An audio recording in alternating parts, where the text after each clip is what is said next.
Good evening, wrestling community, and welcome to another edition of WrestleTalkShow. I'm your host, Joshua Zimmerman, here to bring you the promised coverage of this past Sunday TNA Genesis pay-per-view, which if you actually purchased this pay-per-view and didn't hack into a feed, I feel sorry for you. And again, consult my previous videos, but I would seriously ask for your money back, because the 2, maybe 3 matches that were credible could have just been given away on free TV, as they're known to do all the time.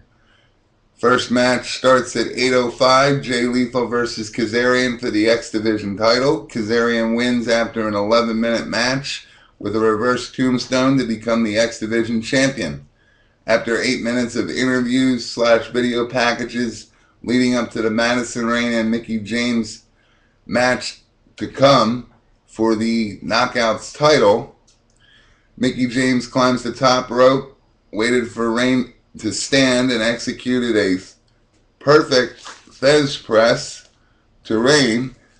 She then, one of TNA's many continued flaws, you'll notice this throughout the pay-per-view, James sets up Rayne for a DDT, then Tara's music hits. Rather than execute the DDT and go for the win, she drops Rayne and runs to comfort Tara, giving Rayne time to load her glove. Mickie returns to the ring. Rayne plays possum, knocks out Mickie James. Rayne wins after, ironically, another 11-minute match and knockout champ. Madison Rayne is your TNA Knockout champ. After 9 more minutes of backstage drama and video packages, Motor City Machine Guns versus Beer Money for the tag titles. This match happened at 8:44,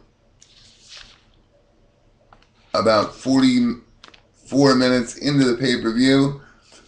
Sabin charged at Road, mistakenly kicks Shelley in the face.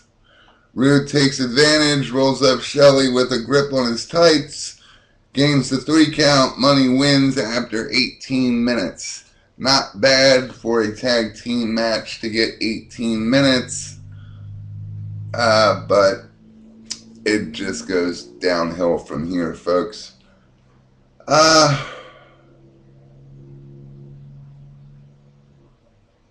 8 additional minutes of interviews and video packages. Interview by Christy Hemme with Brother Devon. Starting the match of Bully Ray versus Devon. Devon whips Ray with a metal chain. The ref throws the match out via disqualification. Ray wins after 11 minutes by DQ. No solution to this feud whatsoever. You've spent the last month hyping this up and how they were both going to go their own separate ways, and then at Genesis it was all going to come to a head, only to have a disqualification. 6-minute interview with Jeff Jarrett by Christy Hemme leads into the Douglas Williams versus Abyss match. Turning the page here, folks. Bear with me. Douglas Williams versus Abyss. Start bell for this match happened at 9:27 for the TV title. Abyss delivers the Black Hole Slam for the win after a 10-minute match. Abyss is your new TV champ.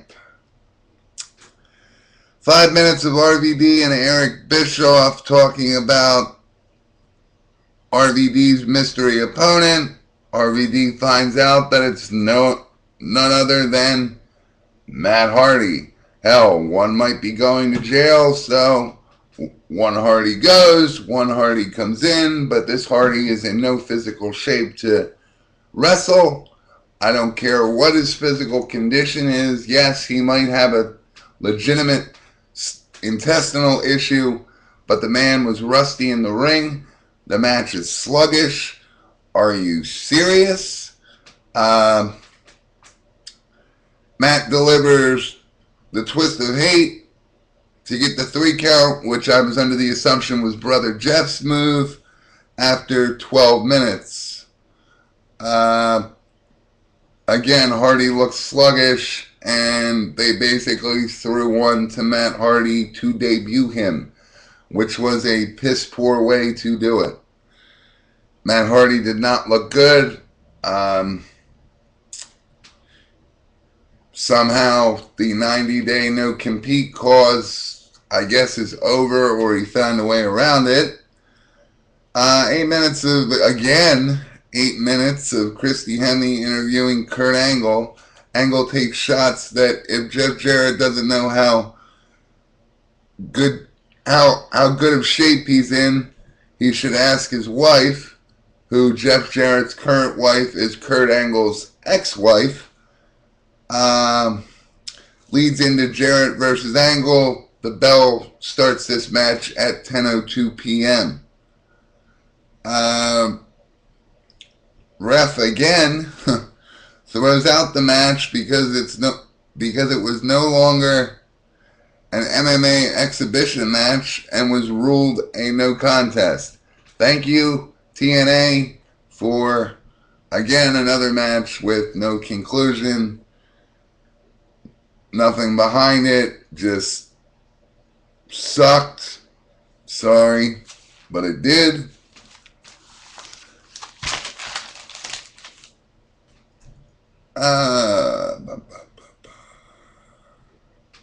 Next, you have Matt Morgan versus Mr. Anderson for the #1 contendership spot. The only reason this happened is because until recently, TNA must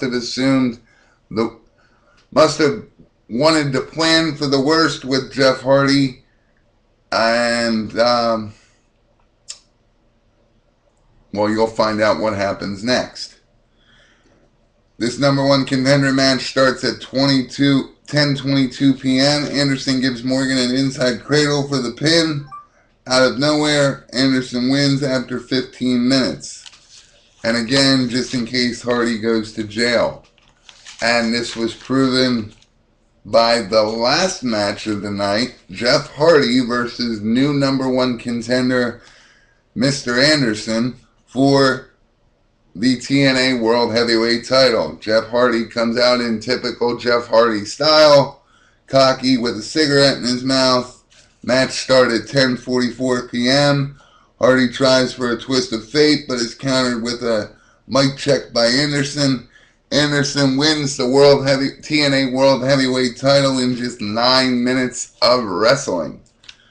Moving on, because forgive me here, folks, but as I was recapping the pay-per-view, certain things came off of the wire news-wise. Let's get right into the Jeff Hardy thing, since that's where we left off. Jeff Hardy has officially gotten the trafficking charge dropped on account that he's pleaded guilty and it's his first offense. He's gone on to brag that because of this, there is almost certainty that this man will do no jail time at all. This will be a part 2 because I am not done degrading this man. I am not done. I'm just not done with this, because this should not be your poster for a wrestling promotion. He should not be the poster boy for TNA. It teaches the kid demographic or teenage demographic that drugs are cool, and as long as you have money, lawyers, and TNA wants you around, you will get away with it. TNA, what the fuck? Really? Fire this man. As a matter of fact, getting right into that, we're going to go into fan comments. Viewer Dark Majesty 22 comments, I agree with everything you said. TNA will fail. I give them like 3 years before it fails. They do the dumbest shit. quote, AJ Styles should be the face of TNA. I'd have Kaz dominate the X division with Lethal and Amazing Red. Beer Money and Machine Guns would own the tag team division. I would fire Hogan, Bischoff, and Russo. I'd hire a lot of young, faster wrestlers for cheap compared to Hogan. Well, Dark Majesty, that could be anybody. I'm physically disabled, and I'm faster than Hulk Hogan.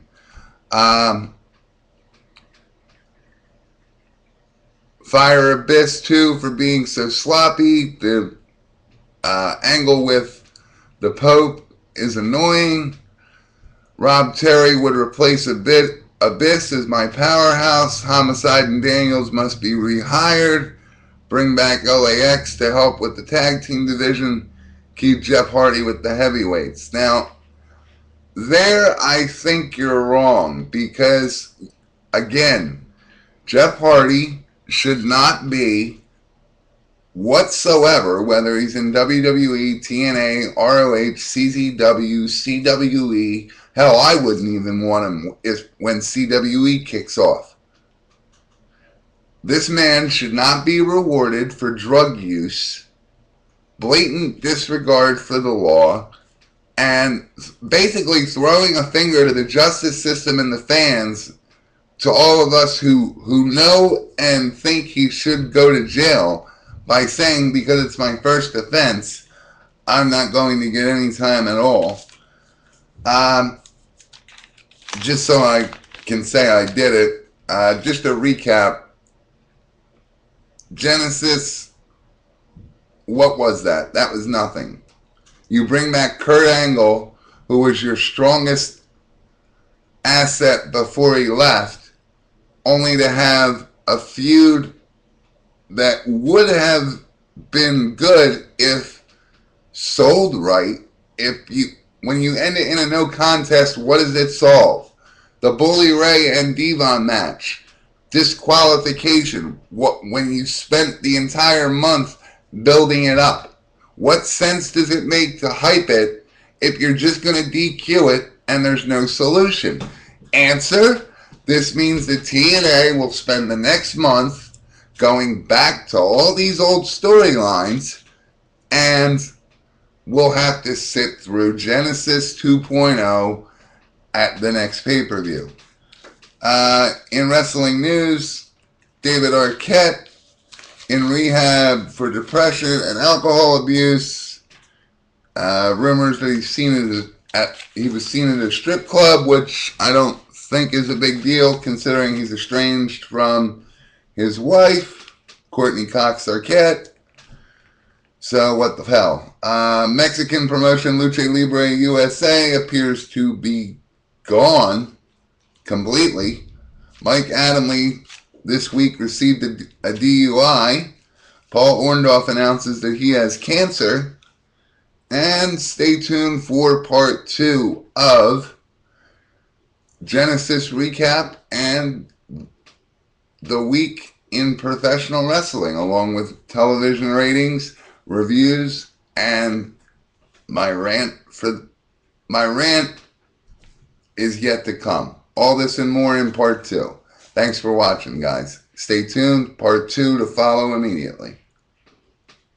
Visit us at WrestleTalkShow.webs.com. Send show-related emails to cwecompany@gmail.com. I want to thank Dark Majesty 22 for his input. Feel free to input yourself. Facebook and Twitter, CWE Company on both. Part 2, here we go.